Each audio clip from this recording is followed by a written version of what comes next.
I mean, if you follow me around too quickly, you're getting nightmares at pin position.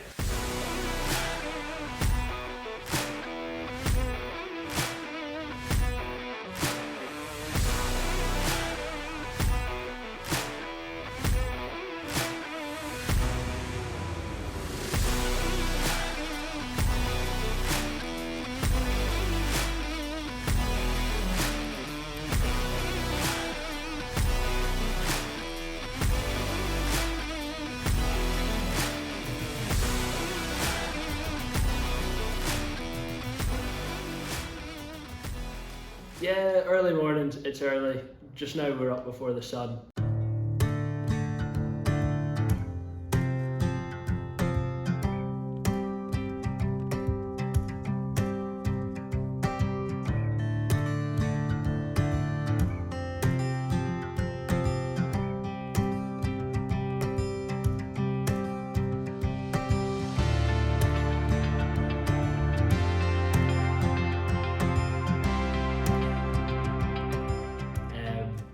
But you're rewarded with that as well. When it's not raining and windy, we get amazing sunrises. There's a nice peace, kind of quiet and calm over the course before we go out in the morning, and just working away kind of before the birds are up, and just that calm stillness before the day of golf.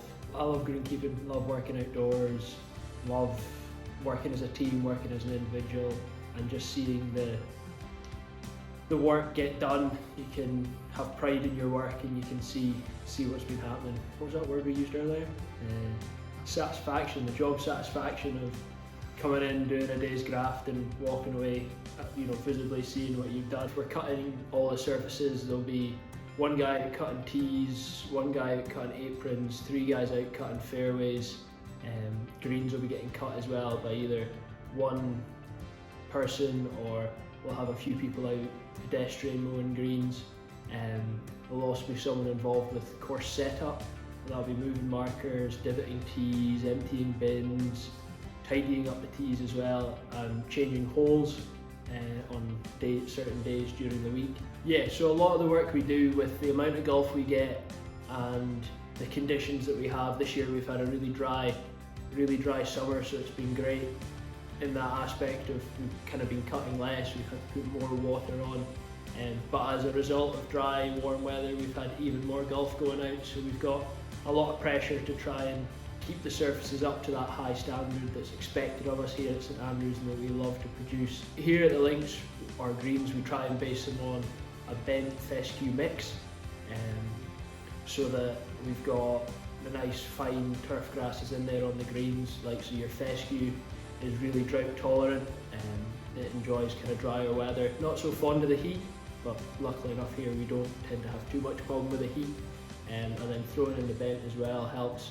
Being another sort of fine grass species, it actually helps with ball resistance on the green, so that your ball won't blow off of the green and it'll actually sit there nice. Like so the fairways, we are very much weather dependent. We'd like to have them lovely and linksy, but if it rains, it rains. We can't fight Mother Nature. So we have to deal with the fairways, how green they are. This year, for example, we didn't have a lot of rain, so we did use irrigation on the fairways just to keep them kind of ticking over. But the benefit of that was we were able to kind of tone down the amount of water so that we did get that hard, dry, fast, linksy appeal. St Andrews Links, working at St Andrews Links was always a goal for me. When I got into greenkeeping, I always thought, hey, it'd be cool to work over at St Andrews Links, the home of golf, where it started for golf in Scotland. History dates back with the old course.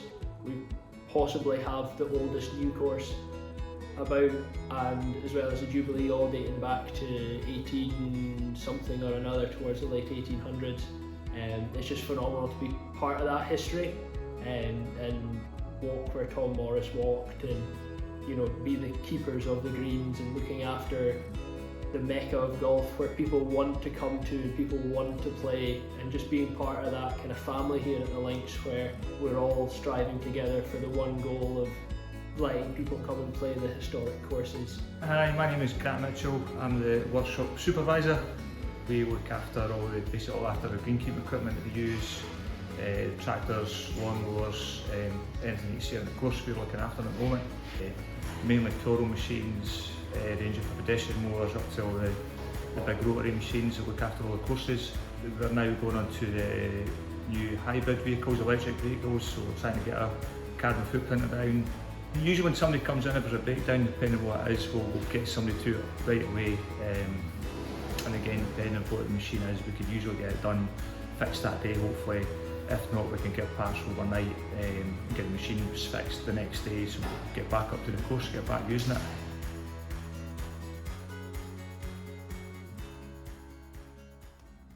The Open, phenomenal experience. The build up to the Open, it was a lot of surface refinement, a lot of cutting, a lot of changing directions of cut to make sure that the grass is being cut evenly. And then the week of the Open was really when it got busy. We would start 4 AM, have a wee team briefing, have a wee bit of breakfast, get out on the course, get our jobs done as efficiently and as to the highest standard as we could before the golf was coming round. And then once we finished again, we got a wee bit off during the day. There was occasional tasks that needed done, making sure bunkers weren't blowing in the wind and just being on call for any assistance that was needed out on the course. And we'd be coming back in the evenings about 5, 6 o'clock-ish to then work through whether we're cutting some surfaces again, like refinement on the greens, or we were out divoting as a squad, and just sort of picking up litter that had made its way into the rough, and just sort of small tasks. There was late finishes. One of the putts, I think the latest putt dropped, it was either 20 past 10 or 20 to 11. And that was a late night, and on average I think I was managing to get about 4 hours sleep, but it was just phenomenal running on a buzz and coming in every day and just doing it again and again and again. Seeing the enjoyment in the fans as well, watching 42,000 people descend a day onto the old course. It's mental. That many people in such a small area, it's just unreal to see the passion that folk have for golf and the passion they have for golf here at St Andrews, being the 150th Open. But the Army were fantastic with their agronomists. If we were cutting greens, we'd go out, we'd single cut a green, we'd then wait for the person from the RA to come along, test the speed of the green, and then from there we would either cut the green again or leave it as a single cut.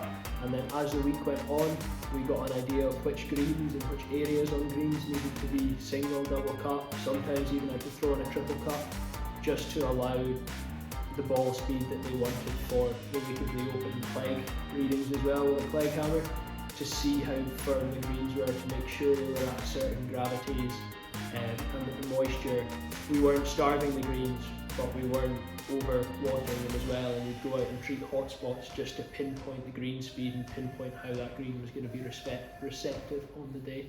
Finally, the most contentious question in greenkeeping: pin positions. I mean, if you follow me around too quickly, you're going to get a nightmare at the pin position. We have the greens mapped out into quadrants. We've got A, B, C and D.